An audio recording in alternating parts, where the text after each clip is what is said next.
தொடர் மழை காரணமாக கிருஷ்ணகிரி மாவட்டம் ஓசூர் கெலவரப்பள்ளி அணைக்கு நீர்வரத்து 904 கன அடியாக அதிகரித்திருக்கிறது.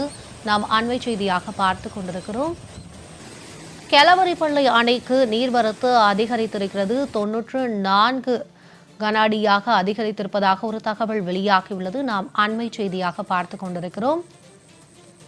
ஓசூர் மற்றும் தென்பெண்ணை ஆற்றின் நீர்பிடிப்பு பகுதிகளில் 90 மீட்டர் அளவு பெய்த மழையால் நீர்வரத்து தற்போது அதிகரித்துள்ளதாக தகவல் ஒன்று வெளியாக இருக்கிறது. உடனுக்குடன் செய்திகள் பார்த்து கொண்டிருக்கிறோம்.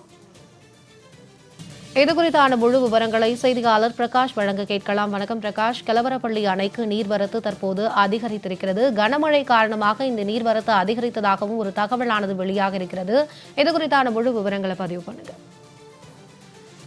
பிரியங்கா, ஓசூர் மற்றும் தென்பெண்ணை ஆற்றின் நீர்பிடிப்பு பகுதிகளில் நேற்று இரவு அந்த சுற்றுவட்டார பகுதிகளில் 90 மில்லிமீட்டர் அளவு பெய்த மழை காரணமாக ஓசூர் கெலவரப்பள்ளி அணைக்கு இன்று நீர்வரத்து அதிகரித்திருக்கிறது. நேற்று அணைக்கு வினாடிக்கு 573 கன அடி நீர் வரத்தாக இருந்த நிலையில அதே அளவு நீர் ஆற்றில் வெளியேற்றப்பட்டு வந்தது.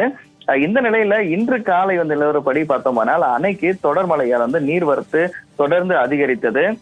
904 கன அடியாக அதிகரித்திருக்கிறது. அணையின் மொத்த கொள்ளளவு 44.28 அடியாகும். தற்போது அணையின் நீர்மட்டமானது 41.98 அடி வரை நீர் இருப்பு உள்ளது.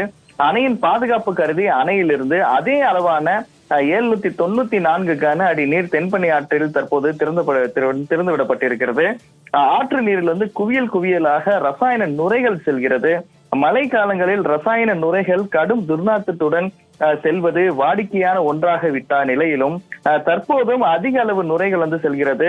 கடந்த 3 நாட்களுக்கும் மேலாகவே தென்பெண்ணை ஆற்றில் குவியல் குவியலாக நுரைகள் சென்று வருகிறது என்பது குறிப்பிடத்தக்கது. இதனை தடுக்க வேண்டும் எனவும் தொடர்ந்து அந்த பகுதி விவசாயிகள் கோரிக்கை வைத்து வருகிறார்கள். பிரகாஷ், உங்களுடைய விவரங்களுக்கு நன்றி.